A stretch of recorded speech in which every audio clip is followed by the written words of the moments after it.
negosiasi. Nah, untuk saat ini Ibu akan membahas mengenai evaluasi dari negosiasi.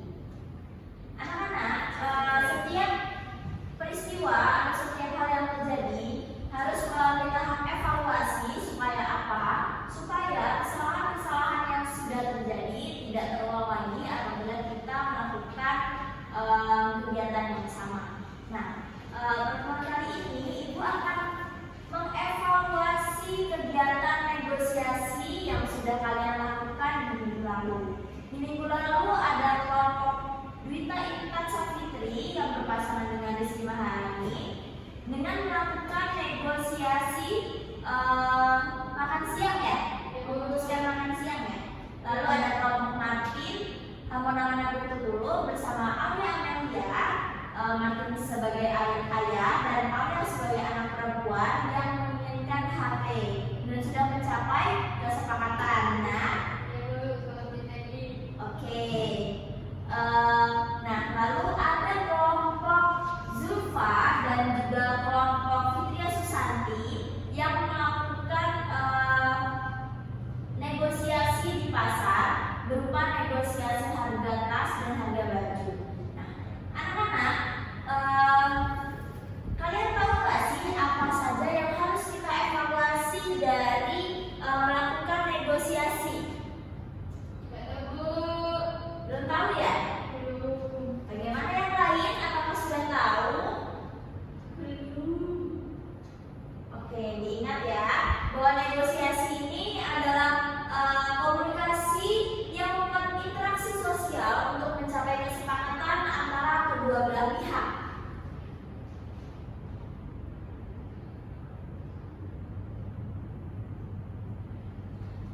Nah, tadi sudah ditanya kalau kalian sudah tahu hal-hal apa yang harus kita evaluasi dalam negosiasi. Kalian belum tahu ya? Di sini Ibu sudah memaparkan 6 hal yang harus dihindari saat melakukan negosiasi. Nah, apabila kalian melakukan ke-6 hal inilah yang harus kita evaluasi dari kegiatan negosiasi kalian dan tidak boleh dilakukan pada kegiatan negosiasi yang akan datang. Oke, yang pertama yakni adalah emosi yang tidak terkendali. Anak-anak, kalau kita ingin melakukan negosiasi, maka kita harus memiliki kesabaran. Bukan harus menggunakan emosi, menggunakan nada yang tinggi. Jadi melakukan negosiasi itu harus menggunakan kepala dingin. Supaya apa? Supaya tidak merugikan kedua belah pihak. Pihak pertama merasa diuntungkan dan yang pihak kedua juga merasakan kesepakatan, begitu. Nah, yang kedua ada tidak percaya diri. Kenapa sih? Jadi kita itu ketika melakukan negosiasi ya harus percaya diri. Anak-anak tahu nggak kenapa kita harus percaya diri saat melakukan negosiasi? Agar berhasil, Bu. Betul, agar berhasil. Ada jawaban lain? Agar keputusannya sama. Oke, boleh. Ada lagi? Agar dapat dipercaya oleh lawan negosiasi. Oke, tepuk tangan. Jawabannya dapat diterima. Jadi anak-anak, kenapa kita harus percaya diri saat melakukan negosiasi? Misalnya, kita aja udah nggak percaya diri mau melakukan negosiasi. Seperti ragu untuk memberikan hal yang kita negosiasikan. Seperti itu. Misal nih contohnya, kita ragu mau menawar harga tasnya. Maka dari kita ragu mau menawar harga tasnya. Jadi penjualnya juga ragu mau menerima harga yang kita minta. Seperti itu ya anak-anak ya. Yang ketiga ada tidak memberi kesempatan untuk lawan bicara. Nah, pasti kalian sudah paham nih. Jadi negosiasi ini kan adalah komunikasi dua pihak ya. Jadi kita memerlukan dua komunikasi yang searah. Jangan hanya kita terus yang berbicara, hanya kita terus yang menawar, tanpa kita memberikan waktu atau peluang untuk lawan bicara kita memberikan pendapatnya. Itu adalah salah satu hal yang tidak boleh dilakukan saat melakukan negosiasi. Setelah itu berbohong. Nih, berbohong. Kita ambil contoh dari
diskusi. Selanjutnya ada melanggar kesepakatan.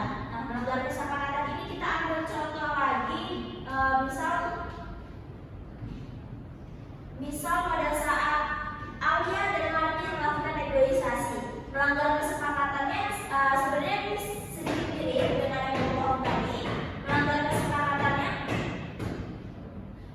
kesepakatannya adalah Martin meminta Alia untuk masuk ke Fakultas Pertanian terlebih dahulu apabila mau diberikan handphone iPhone 15. Tetapi di kemudian hari di saat Martin sudah memberikan iPhone 15-nya, Alia tidak menepati janjinya. Dia tidak masuk ke dalam fakultas yang diminta oleh Martin.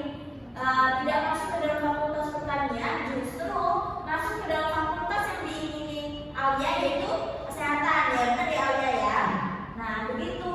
Jadi yang mana? Karena hal ini harus kita hindari untuk memperoleh hasil dari negosiasi yang berhasil dan tidak merugikan salah satu pihak atau lawan bicara kita, seperti itu. Oke, Ibu mau bertanya dengan kalian, apakah menurut kalian ke-6 poin ini dapat diterima? Dapat. Oke, menurut kalian apabila kita emosi saat melakukan negosiasi, maka apa yang akan terjadi? Tidak terjadi kesepakatan bersama. Oke, ada lagi?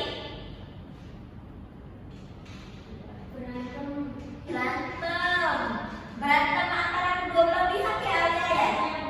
Oke. Lalu bagaimana kalau kita tidak percaya diri? Oke, sudah cukup ya tadi ya, yang tidak percaya diri.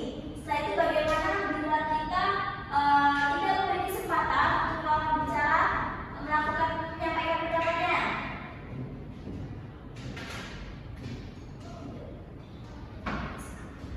Tidak bicara kesepakatan, Bu. Betul, betul banget Kiki. Karena kalau misalnya kita yang berbicara, kita tidak memberi kesempatan lawan bicara kita menyampaikan pendapat, maka lawan bicara kita juga malas menanggapi. Nah, oke. Bagaimana kalau kita berbohong ketika melakukan negosiasi? Oke, benar banget jawabannya. Jadi selain itu kita juga akan menghilangkan kepercayaan orang lain kepada kita ya anak-anak ya. Seperti itu.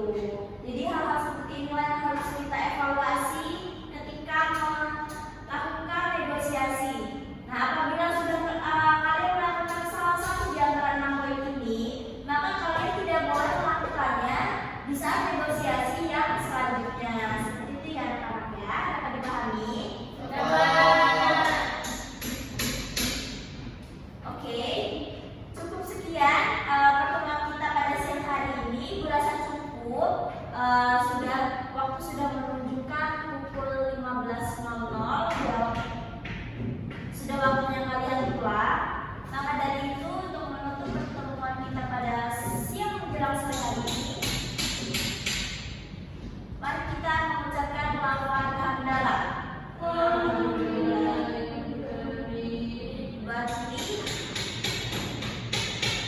Wabillahi taufiq wal hidayah. Wassalamualaikum warahmatullahi wabarakatuh. Waalaikumsalam warahmatullahi wabarakatuh.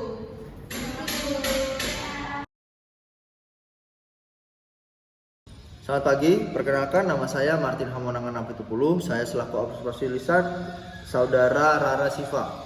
Dalam keterampilan yaitu mengajar bertanya. Dalam micro teaching praktik kali ini, Rara Siva sudah melakukan keterampilan mengajar bertanya dengan memperhatikan komponen-komponen sebagai berikut. Yang pertama, komponen keterampilan dasar mengajar bertanya tingkat dasar, yaitu di dalamnya ada yang pertama penggunaan pertanyaan secara jelas dan singkat. Dalam hal ini Rara sudah melakukan dengan baik dengan mengajukan pertanyaan jelas dan singkat. Selanjutnya, pemberian acuan. Rara sudah melakukan acuan kepada siswa dalam proses pembelajaran. Selanjutnya, pemindahan giliran. Rara juga melakukan pemindahan giliran kepada siswa yang lain dalam proses pengajuan pertanyaan. Selanjutnya, pemberian waktu berpikir. Dalam proses pemberian pertanyaan, Rara memberikan waktu berpikir kepada siswa untuk menjawab pertanyaan. Selanjutnya, pemberian tuntunan. Rara juga melakukan tuntunan kepada para siswa dalam proses pembelajaran. Selanjutnya, pemusatan perhatian. Rara memusatkan perhatian kepada siswa dalam proses pembelajaran dengan mengajukan pertanyaan. Selanjutnya, penyebaran pertanyaan. Rara juga melakukan penyebaran pertanyaan kepada seluruh siswa dalam proses pembelajaran. Selanjutnya yaitu ada komponen keterampilan dasar mengajar bertanya tingkat lanjut, di mana dalam hal ini ada komponen yaitu sebagai berikut: pengubahan tuntunan tingkat kognisi dalam menjawab pertanyaan. Rara melakukan pengubahan dalam tingkat kognisi dengan mengajukan pertanyaan yang berbeda. Selanjutnya, pengaturan urutan pertanyaan. Rara juga mengatur urutan pertanyaan sesuai dengan tingkat kemampuan para siswa. Selanjutnya, peningkatan terjadinya interaksi. Dalam hal ini, Rara melakukan peningkatan interaksi dengan mengajukan pertanyaan-pertanyaan. Selanjutnya adalah penggunaan pertanyaan pelacak. Rara menggunakan pertanyaan pelacak dalam proses pembelajaran. Komponen yang ketiga yaitu komponen negatif yang perlu dihindari. Yang pertama, mengulangi pertanyaan sendiri atau mengulangi jawaban pembelajar. Rara tidak melakukan hal ini dalam proses pembelajaran. Yang kedua, ada menjawab pertanyaan sendiri. Dalam proses pembelajaran, Rara tidak menjawab pertanyaan sendiri. Selanjutnya, menunjuk dulu sebelum bertanya. Dalam proses pembelajaran, Rara tidak melakukan hal ini, yaitu menunjuk dulu sebelum melakukan pertanyaan. Selanjutnya, mengajukan pertanyaan yang mengundang jawaban serempak. Rara tidak melakukan pertanyaan yang menimbulkan penjawaban yang secara serentak. Yang terakhir yaitu mengajukan pertanyaan ganda. Dalam hal ini, dalam proses pembelajaran Rara tidak mengajukan pertanyaan ganda. Dengan ini, keterampilan mengajar bertanya sudah dilakukan dengan baik oleh Rara dengan tidak melakukan hal-hal yang harus dihindari dan juga memperhatikan komponen-komponen yang harus diterapkan. Sekian yang bisa saya sampaikan. Saya ucapkan terima kasih.